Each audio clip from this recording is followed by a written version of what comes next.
लांब राहा तिच्यापासून. किती दिवस वाचवशील स्वतःला? त्याच्याबरोबर सप्तपदी चालले तो तर.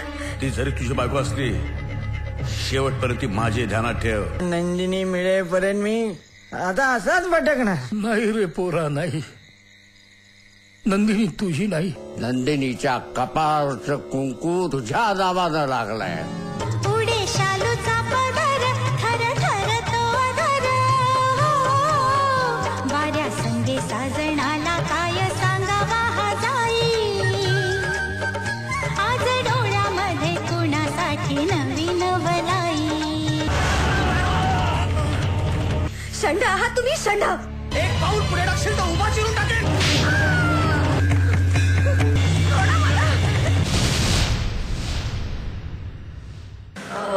पहिलं म्हणजे मी स्वतःला खूप नशीबवान समजते की मला अग्निदिव्य सारख्या फिल्ममुळे नंदिनी सारखं सुंदर कॅरेक्टर मला मिळालं आहे. कारण अग्निदिव्य प्रचंड कॉम्प्लिकेटेड गुंतागुंतीची अशी कादंबरी आहे. कॅरेक्टर्सना आणखीन त्यामुळे गुंतागुंती, कॉम्प्लिकेशन्स, भरपूर शेड्स प्रत्येक कॅरेक्टरला आहेत. तर खूप मजा आली मला ही कॅरेक्टर दाखवताना करताना. आणि आम्ही खूप मेहनत घेतली. मी, अजित सर, अख्ख्या टीमने भरपूर आमचे सेशन झाले, भरपूर आमचे डिस्कशन झाले की ही मुलगी कशी दिसणार, काय करणार, कशी रिॲक्ट करणार, हिची विचारसरणी कशी असणार. ही फिल्म माझ्याकरता खूप प्रेशियस आहे, खूप महत्वाची. कारण ही माझी पहिली फिल्म आहे. मला आवडते तशा विषयावर आहे, मला आवडते तशा कॅरेक्टरवरती आहे. या चित्रपटाचं शूटिंग जे केलंय आम्ही ते रत्नागिरीतील शिरगाव येथे शिरीष आपट्यांचा वाडा आहे, तिथे गेलो.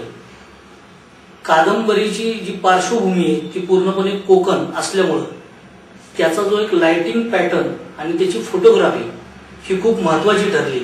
त्यात सुरेश देशमानेचा हा सिंहाचा वाटा आहे.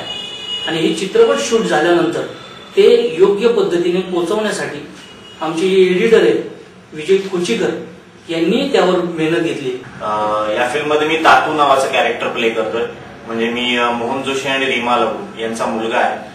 आणि हे कॅरेक्टर करताना मला पहिल्यांदा मनात खूप भीती होती, कारण की स्क्रिप्ट वाचल्यानंतर मला लक्षात आलं की खूपच अवघड काम आहे.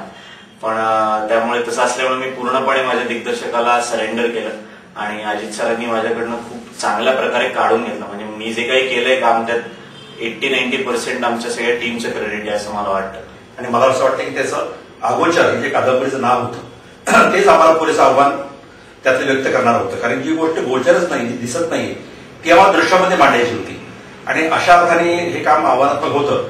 पण आम्ही त्यासाठी खूप त्याचा फक्त खानोलकरांची याच कादंबरीवर फोकस न करता आम्ही या निमित्ताने खानोलकरांचं इतरही वाङ्मय वाचलं आणि त्याचा वापरही आम्हाला या चित्रपटासाठी वेगवेगळ्या अर्थाने झाला. अग्निदिव्य करता जे आवश्यक आहे ते सगळं अजितने मी मिळून करायचं ठरवलं आणि ती कलाकृती पडद्यावरती सादर झाली.